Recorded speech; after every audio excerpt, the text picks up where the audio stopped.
Hey guys, what's up? This is Todd from Animator Kid. Today I'm continuing my mini-series on this channel detailing the future history of the Star Trek universe. Today we're going to be talking about the 23rd century. While the 22nd century represents a transition period between Earth recovering from World War III and becoming an interstellar power, the 23rd century represents Earth further coming into its own as the Federation expands.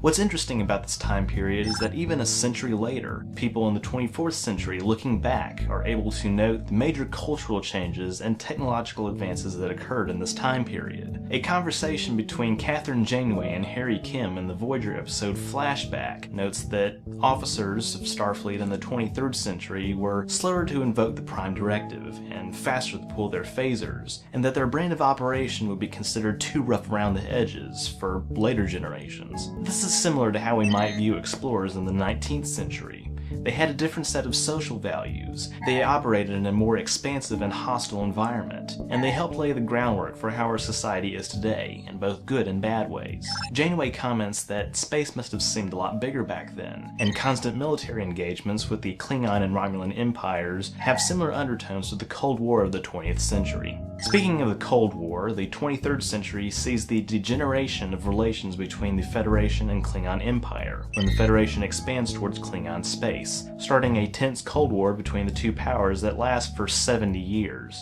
By the 2250s, an all-out hot war even breaks out between the Federation and Klingon Empire, as depicted in Star Trek Discovery, but first in the fan film Prelude to Axanar.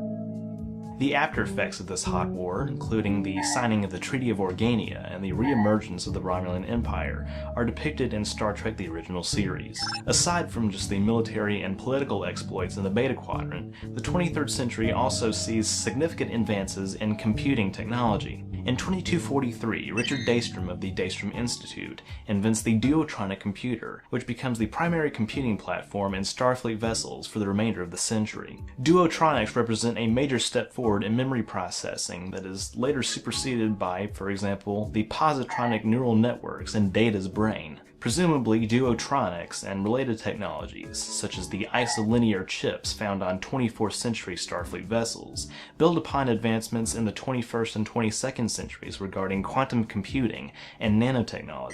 Starfleet ships in the 23rd century, equipped with this new technology, are able to reach speeds of up to warp 9, although to be fair, the scale did change over time. Regardless, during this century, the Federation explores star systems hundreds of light years away, as opposed to just dozens of light years away in the 22nd century, and thousands in the 24th. Starfleet makes first contact with the Talassians, the First Federation, the Gorn, the Metrons, the Horta, and the Excalbians, among other races. Closer to home, border skirmishes with the Klingon Empire contribute to the aforementioned Cold War tensions, especially as the Federation acquires systems such as Arcanus and Sherman's planet. Later in the century, Earth and the Federation narrowly escape obliteration by artificial probes on 2 occasions, as seen in Star Trek the Motion Picture and The Voyage Home. The rule-bending attitudes of crews on ships such as the Enterprise and Discovery seem to be falling out of practice, with Starfleet moving more towards internal border security measures, especially as experiments such as the Genesis device and the Excelsior transwarp drive fail. These internal security measures, however, come into question when the Klingon moon Praxis explodes in a Chernobyl-like event, contributing to the final downfall of the Klingon Empire in its current state, much like the fall of the USSR. The Khitomer Conference, as depicted in The Undiscovered Country,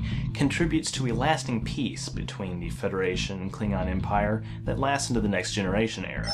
The 23rd century is the second most explored era of the Star Trek franchise, and for good reason. It's the time period that the franchise originated in, and it's also arguably one of the most exciting. As great as it is to witness the supposed utopia of the 24th century Federation, and all the challenges that come with maintaining that utopia, the 23rd century is greater in a sense, because it further explores the transition between the unsettled frontier and the ideal society of Earth in the far future.